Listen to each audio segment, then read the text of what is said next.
Nous abordons le thème du second œuvre. Alors, qu'est-ce que le second œuvre? Eh bien, en fait, c'est un ouvrage qui consiste à l'habillage de l'ossature d'une construction. Il regroupe l'ensemble des éléments qui ne participent pas à la structure porteuse d'une construction et qui rend une structure habitable.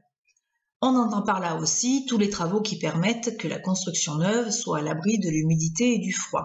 Ce sont en fait tous les travaux de finition qui permettent d'équiper et d'aménager la construction.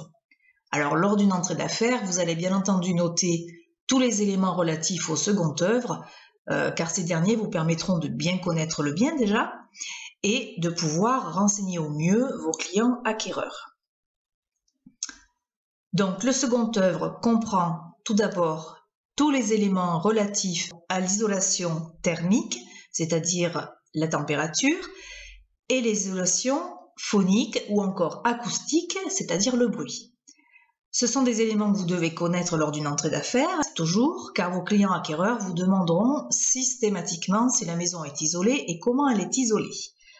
Il existe donc plusieurs matériaux isolants. Vous avez tout d'abord les isolants en laine minérale, comme la laine de verre ou encore la laine de roche. Ce sont des matériaux qui sont assez courants.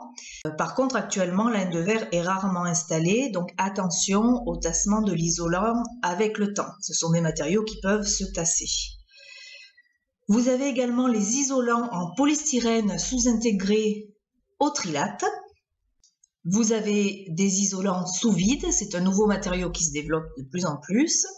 Vous avez encore des isolants minces qui sont constitués d'une ou plusieurs couches de feuilles d'aluminium ou de film plastique aluminisé. Ce sont des produits minces réfléchissants, donc qui réfléchissent la chaleur, anciennement utilisés pour l'aéronef. On appelait à l'époque les isolants techniques. Vous avez encore une autre sorte d'isolant, ce sont les isolants en laine végétale, comme la ouate de cellulose en projection, la paille, la laine de chanvre ou la laine de bois. C'est un excellent mode d'isolant. Et encore, vous avez aussi des isolants en laine d'origine animale, comme la laine de mouton par exemple. Nous avons par ailleurs les revêtements extérieurs. Alors, vous pouvez rencontrer dans le cadre de constructions anciennes, par exemple, des murs en pierre jointée, en pierre crépie, en pierre de taille, en briques anciennes. Dans les constructions plus récentes, vous avez des murs crépis, enduits, recouverts d'un bardage en lame de PVC ou métallique. Vous avez des murs doublés en pierre dite de parement ou plaquettes de parement qui recouvrent en général les murs en parpaing ou en briques.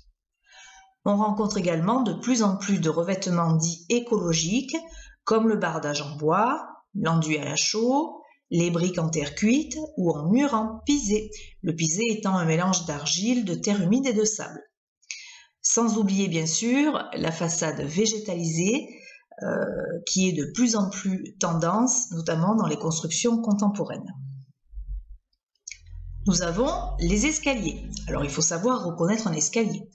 Vous avez l'escalier droit qui est le plus classique, l'escalier type échelle meunière ou échelle de meunier, donc c'est un escalier qui est aéré et qui est beaucoup plus pentu et souvent installé dans des endroits avec peu de place. Vous avez l'escalier tournant, donc escalier tournant, vous pouvez avoir un escalier un quart tournant, deux quarts tournants ou demi-tournant. Vous pourrez rencontrer également des escaliers de type hélicoïdal ou encore appelé escalier en colimaçon.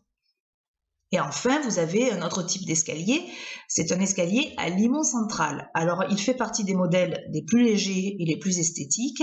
On le retrouve souvent dans les constructions contemporaines ou alors dans des rénovations de constructions anciennes dans lesquelles s'intègre bien ce genre d'escalier. Les marches sont posées sur un limon central unique et ça lui donne donc un aspect très épuré. Concernant l'installation électrique, il est important de savoir où se trouve le tableau électrique ainsi que le disjoncteur dans une habitation. Tout simplement parce que dans le cas où les propriétaires n'occuperaient pas les lieux et que vous devez effectuer une visite du bien, eh bien il faut que vous puissiez trouver tout simplement le tableau électrique pour des raisons pratiques. de visite afin d'éclairer les lieux, mais aussi lors d'une visite, les acquéreurs sont souvent en demande de regarder l'emplacement du tableau pour voir sa configuration et son éventuel besoin d'être mis en conformité, sachant que le propriétaire devra de toute façon faire effectuer par un diagnostiqueur professionnel le diagnostic électricité qui mentionnera les éventuels défauts d'installation et les travaux à réaliser. Mais si vous n'êtes pas en mesure de le posséder avant une éventuelle transaction, il est important que vous ayez un minimum connaissance de la configuration et des éléments d'un tableau électrique. La plomberie. Alors, pensez à noter la présence des divers points d'eau dans l'habitation, mais aussi à l'extérieur s'il y en a. Notez aussi où se situent les branchements concernant le lave-linge, sèche-linge, dans une salle de bain, buanderie, cellier ou dépendance par exemple, ou le lave-vaisselle, dans une cuisine en général. C'est une information utile. Et pensez à demander où se trouve le compteur d'eau afin de pouvoir l'indiquer à vos acquéreurs et effectuer éventuellement le relevé du compteur dans le cadre d'une vente pour le transfert d'abonnement entre l'ancien et le nouveau propriétaire des lieux. Le chauffage et la climatisation. Il faut connaître le moyen de chauffage d'une habitation, si celle-ci est équipée d'un chauffage central, par exemple au gaz, au fioul, si elle possède un système de chauffage individuel par le biais de radiateurs électriques. Dans ce cas, regardez la qualité de ce mode de chauffage afin d'anticiper une charge financière supplémentaire et répondre à un changement éventuel de ces éléments de chauffage. Vous pouvez aussi avoir la climatisation réversible ou non, chaud et froid, la présence de cheminée, d'inserts, de poêle à bois ou à granules, un plancher chauffant par aérothermie ou géothermie. Alors, petite indication, demandez la consommation annuelle vouée aux éléments de chauffage à votre propriétaire. C'est toujours une information qui est utile et que les acquéreurs peuvent vous demander. Concernant les évacuations de fumée et la ventilation dite VMC. Alors, celle-ci peut être mécanique ou à double flux, c'est-à-dire elle extrait l'air de l'intérieur pour le renouveler par celui de l'extérieur, d'où le double flux. Les détecteurs de fumée, qui sont obligatoires pour chaque niveau de la construction. Les cloisons intérieures, elles sont généralement en placo-plâtre, briques. Je vous propose de télécharger le document qui est mis à votre disposition et de le lire avec attention. Vous aurez vraiment toutes les informations concernant les cloisons. Vous avez également les revêtements intérieurs des sols, murs et plafonds. Alors cela regroupe les peintures, les diverses sortes d'enduits à base de chaux par exemple, ou de matériaux plus contemporains, le papier peint, carrelage, faïence, etc. Les menuiseries intérieures, donc cela concerne en général les portes. Il faut savoir que les huisseries concernent les encadrements des menuiseries.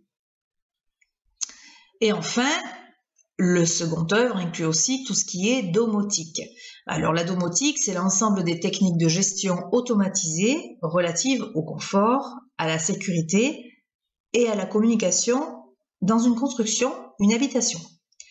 Donc la domotique vise à apporter des solutions techniques pour répondre aux besoins de confort, concernant par exemple la gestion de l'énergie, l'optimisation de l'éclairage, du chauffage, les fermetures de type volet roulant par exemple, les besoins en sécurité comme les poses d'alarme par exemple, et tout ce qui concerne la communication, donc ça ce sont les commandes à distance, les signaux visuels ou encore sonores.